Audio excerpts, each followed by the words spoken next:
সূরা ইখলাসে আছে কুল হু আল্লাহু আহাদ, বলো আল্লাহ এক ও অদ্বিতীয়। আর ঋগ্বেদে আছে একং ব্রহ্ম দ্বিতীয়ং নাস্তি নেহেনা নাস্তি কিংচং, সৃষ্টিকর্তা মাত্র একজন, ওই দ্বিতীয় কেউ নেই, কিঞ্চিত পরিমাণেও নেই।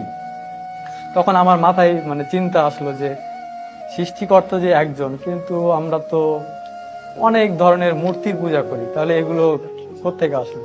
অথচ বেদে আছে নাচ্চি কাচ্চি জাদিতা না জাদিপা নাস্তি প্রতিমা আস্তি, সৃষ্টিকর্তার কোনো প্রতিকৃতি নেই, কোনো ছবি নেই, কোনো মূর্তি নেই, কোনো ফটোগ্রাফি নেই, কোনো আইডলস নেই।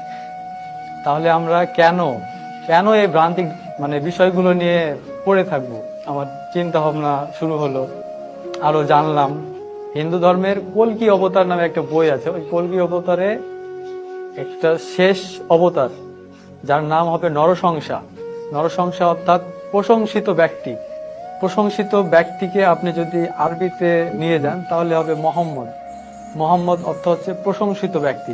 ওই থেকে আর কি মনের মধ্যে একটা খটকা, যে আরেকটা মন্ত্র আমি পেলাম কল্কি অবতারে, লা ইলাহা হরিতি পাপং ইল্লো ইলাহা পরম পাদম জন্ম বৈকুণ্ঠ অপরিণীতি জপি নাম মোহাম্মদম।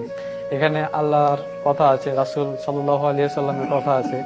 তখন আর কি আমি পুরোপুরি শিওর হয়ে গেলাম।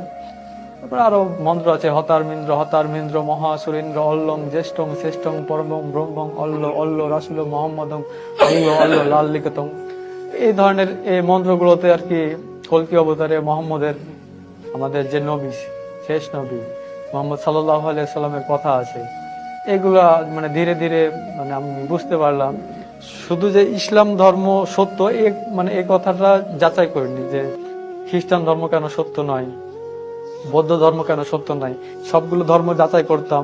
বিভিন্ন পাদ্রীরা প্রশ্ন করতো ডক্টর জাকির নায়েককে, বিভিন্ন ধর্মের যাজকরা আসে প্রশ্ন করতো, যে ডক্টর জাকির নায়েক যেসব উত্তর দিতেন কোরআন হাদিস থেকে, আশ্চর্যজনক। ইসলাম ধর্ম যে সত্য এটা যে তিনি বুঝিয়েছেন, এই কথাটা এটা আমার মাথায় গেঁথে গিয়েছিল।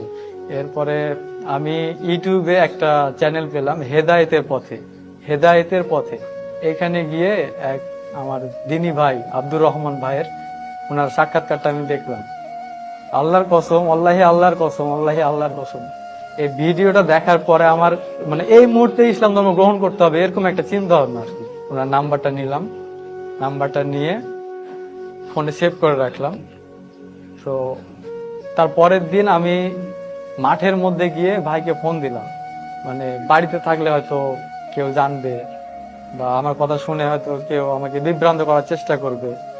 তো আমি ফোন দিলাম ভাইকে, ভাইয়ের সঙ্গে যোগাযোগ হলো। তো ভাই আমাকে একটা প্রশ্ন করেছিল যে তুমি যে ইসলামে আসবা, তুমি কি ইসলামের প্রতি ঠিক থাকতে পারবা? তো আমি আপনাকে ওনাকে বলেছিলাম যে আপনার এই ইমানদীপ্ত সাক্ষাৎকার দেখলাম, এরপর আপনি যদি এত দূর পর্যন্ত আসতে পারেন তো আমি কেন পারবো না, আমিও তো একজন মানুষ। উনি বলল আচ্ছা ঠিক আছে। তারপরে ওনার কাছে আমি কলেমা শাহাদাত পড়লাম।